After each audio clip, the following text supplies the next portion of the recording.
Ok, aujourd'hui on commence la série à la découverte de soi de Foire à Impact. C'est très simple.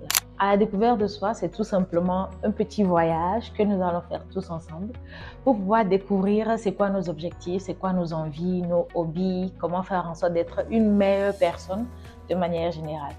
Maintenant, on est en janvier. Tu fais quoi toi? En janvier, tout le monde dit New Year, New Me. Toi, tu fais quoi? Ok. Pour commencer, moi, je vais te dire simplement ce que moi je fais. C'est très simple. Ce que je fais, c'est j'essaie de me fixer des objectifs pour l'année. En faisant ça, je prends tout simplement mes objectifs de l'année passée. J'enlève ce que j'ai pu accomplir, ce que je n'ai pas pu accomplir. Je mets sur une nouvelle page pour cette année et j'essaie de mettre en œuvre. Mais toi, tu fais quoi? En tout cas, quand je faisais mes recherches pour pouvoir commencer à la découverte de soi, je suis tombée sur des articles qui parlaient de différentes catégories de personnes et ce qu'ils faisaient exactement pour pouvoir se fixer des objectifs pour l'année. Il y a certaines personnes qui font ce qu'on appelle vision board, où ils prennent un petit tableau, ils découpent, ils mettent des images de tout et de différentes choses qu'ils voudraient accomplir. Par exemple, la maison qu'ils veulent acheter ou bien construire, la voiture qu'ils veulent construire, l'école qu'ils veulent attendre, à laquelle ils veulent aller, si même le petit ami ou bien le mari qu'ils veulent avoir.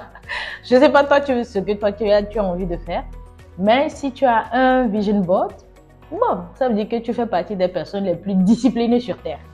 Moi, je ne suis pas disciplinée, pas du tout, du tout, du tout. Donc, pour faire simple, je pense que j'avais déjà, j'ai pas pu faire, je mets et je continue. Mais il y a une troisième catégorie aussi de personnes qui disent, ah, on va faire, c'est pas grave, on va s'asseoir, Dieu va nous pousser. Je sais pas si toi, tu fais partie de cette catégorie, mais si tu fais partie de cette catégorie, bon, à chacun son business, hein, on ne sait jamais. Mais en tout cas, je vais te donner un petit astuce de ce que moi j'ai fait. De ce que moi j'ai fait pour mon année 2025. Donc, il y avait en fait un examen de l'année passée, faisant partie de mes objectifs de l'année passée que je voulais passer.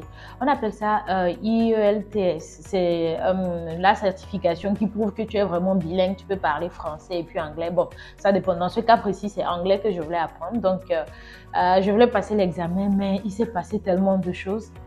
Je me suis inscrite. Je me suis dit, ah, avec mon petit anglais, je pensais que ça allait être facile de passer l'examen. Mais quand j'ai commencé par prendre les fake tests ou bien les tests de base là, mais dis donc, c'était compliqué, c'est pas possible.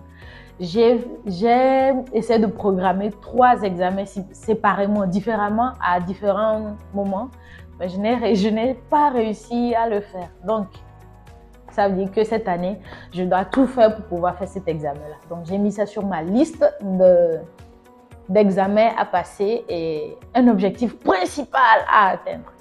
Donc, le deuxième objectif, je voulais lancer officiellement Foire à Impact. Yeah! J'ai lancé officiellement Foire à Impact. Nous avons eu notre soirée de lancement le 27 décembre.